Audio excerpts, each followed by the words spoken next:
ये बकरीद अलग से फर्ज की गई इबादत है। वो इस्माइल जो 80 साल की उम्र में हजरत हाजरा की गोद में आ रहा है, और ऐसे नहीं आया, बाप ने रो रो के दुआओं में मांगा है। इस्माइल चांद सा बेटा है, बाप को जब एक बेटा मिला वो भी 80 साल की उम्र में करते रहते हैं, बेटे को प्यार करते रहते हैं। फरिश्तों में रोला मच जाता है, मालिक बता तो सकी ये तो तेरा खलील है, लेकिन ये बेऔलाद से प्यार कर रखा है, इसे बेटा क्या मिल गया है, ये तो बेटे की से प्यार करता है। रब ने कहा था फरिश्तों, जो मैं जानता हूँ वो तुम नहीं जानते हो, ये मेरा खलील है, औलाद इसे बहुत दिन के बाद मिली है, लेकिन प्यार मुझसे ज्यादा करता है। फरिश्तों ने कहा था मालिक हम देखना चाहते हैं ये तुझसे कितना प्यार करता है। रब ने कहा जाओ जाकर के हुक्म दे दो कि जो बेटा हमने तुम्हें 80 साल की उम्र में दिया है, इसे खुद से जुदा करने का वक्त आ गया है। क्या करना है मालिक?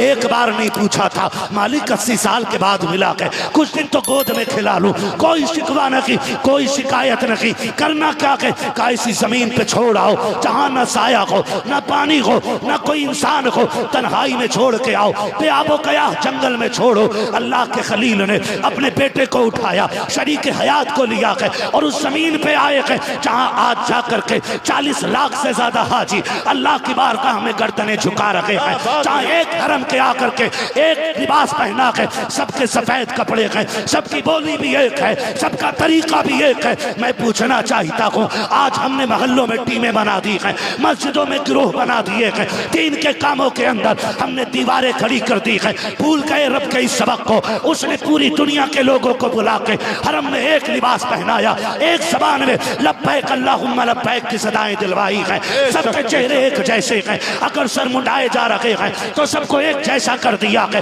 अरफात में आके पड़े हो, मीना मुस्तल्फा में आए हो, सबको एक रंग में लाके खड़ा कर दिया है, सबकी एक सदा है। मालिक बता तो सकी, काम जमाने को बताना चाहते हैं, हमारे दीन को हल्के में मत लेना, अगर इस दीन का जलवा देखना है हरम में आके देख लेना, पित्ते पानी ना हो जाए तो मोहम्मद का रब ना।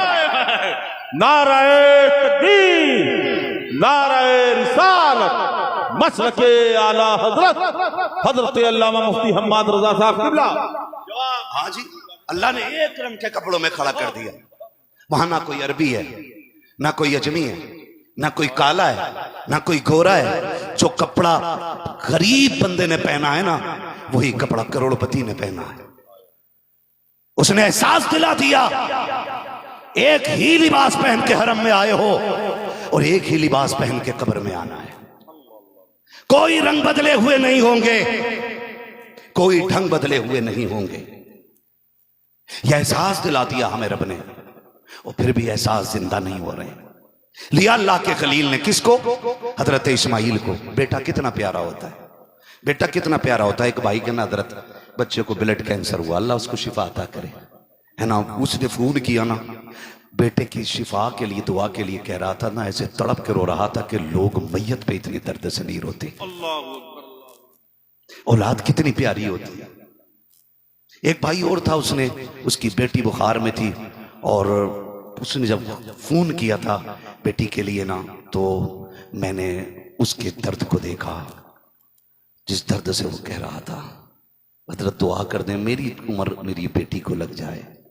जब उसके ये लहजे थे ना, मैं सोच रहा था वाह रे आमीना के लाल, जो बेटियों को कत्ल कर देते थे आज वही बेटियों पे कुर्बान होने को तैयार हो गए हैं। वही बेटियों के लिए एक लंबी उम्र मांग रहे हैं, कह रहे हजरत जी मेरी उम्र मेरी बेटी को लग जाए, मेरे घर का एक ही खिलौना है, मेरे घर का एक ही चिराग है। बेटी जब हंसना छोड़ देती है तो घर में उदासी आ जाती है। खुदा का वास्ता, अल्लाह ने औलाद दिया ना, माँ बाप से कहूंगा कभी धोखे से भी बद्दुआ ना देना। कहीं ऐसा ना हो तुम्हारी जबान से जो जुमले निकल रहे हो मकबूलियत का वक्त हो और तुम्हारी जबान तुम्हारे खिलाफ खड़ी हो जाए, और फिर कोई संभालने के लिए दामन भी ऐसा नहीं मिलेगा जो आंसुओं को समेट सके। औलाद अल्लाह की बहुत बड़ी नेमत है। न बेटियों का जवाब होता है, न बेटों का जवाब होता है। दोनों चीजें अल्लाह की बहुत बड़ी नेमतों में से आती हैं। खुदा का वास्ता है, रिश्तों की कदर करो, औलाद की कदर करो। उसने कहा था ना हजरत जी कि बेटा मेरा बच जाए, ब्लड कैंसर है, तो बड़े दर्द के साथ रो रहा था। आज मैं बेटों से एक बात पूछूं, क्या हम बाप की बीमारी पे इसी दर्द के साथ रोते? कभी एहसास हुआ हमें? अगर बाप लंबा बीमार हो जाए ना, तो तो बेटा पता क्या कहता है, हजरत जी दुआ कर दें अब अब्बा की तकलीफ देखी ना जाती, दुआ कर दें अल्लाह को मिट्टी प्यारी हो जाए। ये घुमा के ना अल्लाह से अपने बाप की मौत मांग रहा है। खुदा का वास्ता है, बाप जिस हाल में भी है ना बाप है, वो अगर बिस्तर पे भी पड़ा है ना तो तेरे लिए चट्टान है, वो एक चट्टान है। कितने लोग परदेश में रहते हैं, हाथ उठा के बता देंगे? सुभान अल्लाह, हाथ नीचे करने। अब मेरी बात से इत्तेफाक कीजिएगा, हम जब कभी परदेश से फोन करते हैं ना तो अब्बा से 2-3 मिनट से ज्यादा बात नहीं हो पाती, हिम्मत ही नहीं होती उससे ज्यादा बात करने की ना। होता है कि नहीं भाई ऐसा?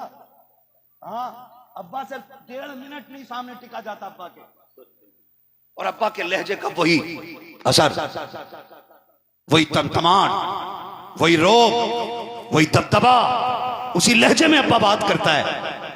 चाहे कमजोर है, गरीब है, बेटा करोड़पति है, लेकिन बेटा अरबपति भी हो जाए ना तो बाप के लहजे की बराबरी नहीं कर सकता है।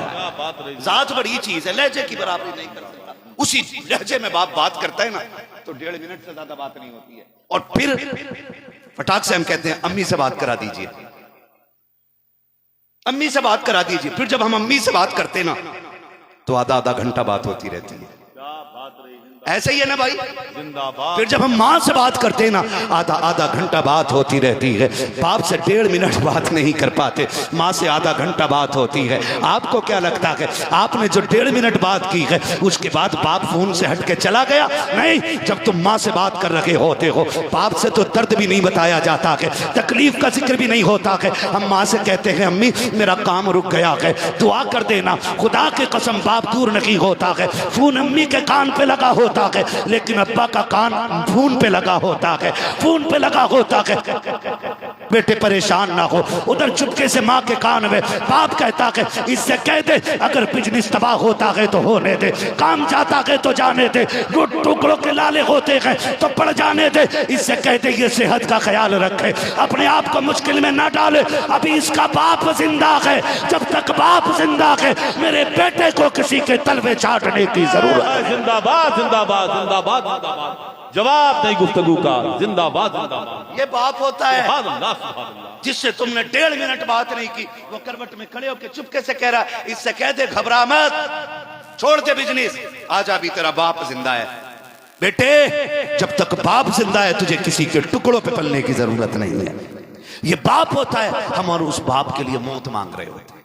दुआ कर दें अल्लाह को मिट्टी प्यारी हो जाए। जी अब बड़ा मुश्किल है, बीवी भी तंग आ गई है, बच्चे भी तंग आ गए हैं ना, ये इम्तिहान भी तो हो सकता है तेरा मेरा, ये इम्तिहान भी तो हो सकता है। अल्लाह करे कि हर बाप को इज्जत मिलने लग जाए। जब औलाद माँ बाप को बोझ समझने लग जाए ना तो फिर मौलवी साहब से मत पूछो कि नई निशानी कयामत की बताओ, समझ जाना कयामत दरवाजे पे आके खड़ी हो गई है। ये याद रखना, समझ जाइएगा कयामत दरवाजे पे आके खड़ी हो गई है। औलाद बड़ी प्यारी होती है, और वो तो मसला है ना, आज रंग बिरंगी पीरों ने बेड़ा गर्क कर रखा है। हमने ये सोचा है कि लंबे लंबी ये जो ताज निकले होते हैं टोपी में, इनका कनेक्शन आसमान से डायरेक्ट होता है। धोखे में न जाइए, न जाना हजरत जाहिद के तस्बीह हो मुसल्ला पर बड़े पहुंचे हुए हजरत हैं, इनको हम समझते हैं, है ना। आज ना लंबे जुब्बो दस्तार के धोखे में आके हमने माँ बाप छोड़ दिए। कसम खा के कहता हूँ, जाओ काम न बनता हो ना तो माँ के कदमों में बैठ के उसके दुपट्टे का कोना पकड़ के कहा करो अल्लाह ये मेरी माँ है, इसके आंचल के सदके में मेरा काम बना दे। मेरा ईमान कहता है अगर उसने आमीन कह दी ना तो आंचल छूट के बाद में नीचे आएगा, अर्शों से रिज्क का इंतजाम पहले कर दिया जाएगा। जहां मांगना था वहां मांगा ही कोई नहीं, मांगा ही नहीं। मैं सच्ची बता रहा हूं, अल्लाह ने सब कुछ दिया है। और हम तब से जमीन वाले नहीं जब से मुकर्रिर बने, हम पुश्तों से जमीन वाले लोग हैं। लेकिन कसम खा के बताता हूं आज भी ना जो मिठास मां के लहजे में है ना, वो लज्जत किसी भी दुनिया की आसाइश और आराम की चीज में है ही नहीं, है ही नहीं। आज भी ना जब भी बात होती, मेरी आज भी मेरी अम्मी से बात हुई ना, मुझे 10-12 दिन घर से निकले हुए हो गए हुजूर, आज भी मेरी बात हुई ना तो पहला सवाल मेरी अम्मी का ये था खाना खा लिया। जबकि वो जानती हैं कि जहां जाएं आप जैसे लोग मोहब्बतें पेश करते हैं, खुद से अच्छा हम लोगों को खिलाते हैं, लेकिन माँ बाप को यही फिक्र रहती है पता नहीं मेरे बेटे ने खाया कि नहीं खाया। और ये मेरी माँ की कहानी नहीं, ये आपकी माँ की कहानी भी है, ये आपकी माँ की कहानी भी है। और अब्बा बाप ना, खुदा की कसम, रात को आंख खुल जाए ना घुटनों के दर्द में, कमर का दर्द अगर रात को आंख खोल दे तो वो ये नहीं कहता अल्लाह ये दर्द ठीक कर दे, उसका ख्याल औलाद पे जाता, मालिक बेटा पुणे गया हुआ है, बेटा दुबई में है, बेटा मुंबई में है, बेटा गुजरात में है, मालिक वो जहां हो उसकी खैर करना। आपको क्या लगता है आप दुश्मनों के हुजूम से गुजर जाते हैं, ये नोच के खाने वाले कुत्ते, ये तुम्हें एक लालची नजर से देखने वाले भेड़िए, अगर माँ बाप की दुआएं ना हो खुदा की कसम एक कदम आगे नहीं चल सकते हो। जो दौर आ गया है, मैं हर बेटे से कहना चाहूंगा घर से निकला करो ना तो माँ बाप की दुआएं लेके निकला करो, इनसे इजाजत लेके निकला करो, इनसे पूछ के निकला करो। और जो बात कहते थे हो ना कि सुनो तुमने हमारे लिए कुछ किया ही नहीं है, इस जुमले पर ताला लगा देना, कभी मत कहना ये बात।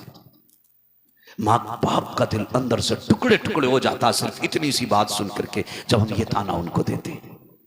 वक्त लगेगा, मैं अगर इस टॉपिक पे बात करूं, मैं कुछ और बताना चाहता हूं। रिश्ते देखें अल्लाह से और एहसास की जबान देखें।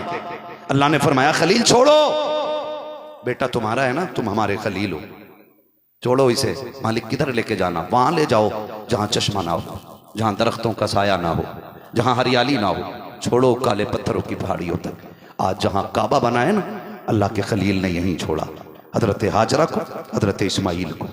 किसको? हजरत हाजरा को। और थक गए आप लोग, मैं खत्म कर लूं? नहीं ना तो फिर बोले ना, हजरत हाजरा और हजरत इस्माइल को। मेरी मां बहनें भी बैठी होंगी, और जहां तक सोशल मीडिया या मीडिया के जरिए मेरी आवाज पहुंच रही हो, बेटियां भी कान खोल के सुने। दो बातें यहां कहूंगा। बेटियों के लिए हुक्म यह है कि किसी हाल में भी हो वो शोहर को राजी करके रहे, जिस हाल में भी हो वो शोहर को राजी करके रहे, शोहर को राजी करके रहे। इतना थक के ना बोलो कि मुझे नींद लग जाए। शोहर को राजी करके रहे, ये बेटियों के लिए हुक्म है। और एक बात और कह दूं हजरत जी, आज मेरा मन कर रहा है ये कह जाऊं, ये बात भी कह दूं। हमने जो ये बात कही ना तकरीरों में कि अगर झगड़ा मियां बीवी के दरमियान हो तो माँ बाप को इंटरफेयर नहीं करना चाहिए, तो लोगों ने ना इस बात का मतलब ये निकाल दिया कि बेटियों को बेआसराई छोड़ दिया, बेटियों को बेआसराई छोड़ दिया। अब बेटी फोन करके कह रही अब्बा आज ऐसी चोट लगी है कि मेरी कोनी से खून बह रहा है। फिर भी बाप कहता खबरदार हमें फोन ना करना। आज बेटी कहती अब्बा मेरी कमर से खून बह रहा है, मुझे ऐसा मारा गया है। फिर बाप कह देता खबरदार कि हम मुझे फोन ना करना, ये तेरा घर है, तेरा मसला है। हम कभी आपसे ये नहीं कहते तड़पती बेटियों को बेसहारा छोड़ दिया जाए, मजलूम बेटियों को बेसहारा छोड़ दिया जाए। हमने तो ये कहा था बात अगर मुकाबले की और जवाबदेही की अपने शोहरों को छोड़ के खुद से आ जाएं, तब आपको उनका साथ नहीं देना है। हमने आपसे तो ये नहीं कहा था कि बेटियों को तबाही के समंदर में छोड़ देना। अपनी बेटियों को इतना प्यार दे दो, इतना प्यार दे दो, बेटियों से कह दो हम तुम्हारा निकाह जरूर कर रखे हैं लेकिन दरवाजे हमेशा खुले रखेंगे, हम तुम्हें किसी के हवाले कर रखे हैं लेकिन रिश्ते कायम रखेंगे। और दामाद से भी कह दो सुन ये तब तक तेरी है जब तक तू इसको बेइजाजत बेजा जरूरत कोई तकलीफ ना देगा। अगर तकलीफ दी तो लावारिस ना समझना, इसका बाप भी जिंदा है, इसका भाई भी जिंदा है। जिंदाबाद जिंदाबाद।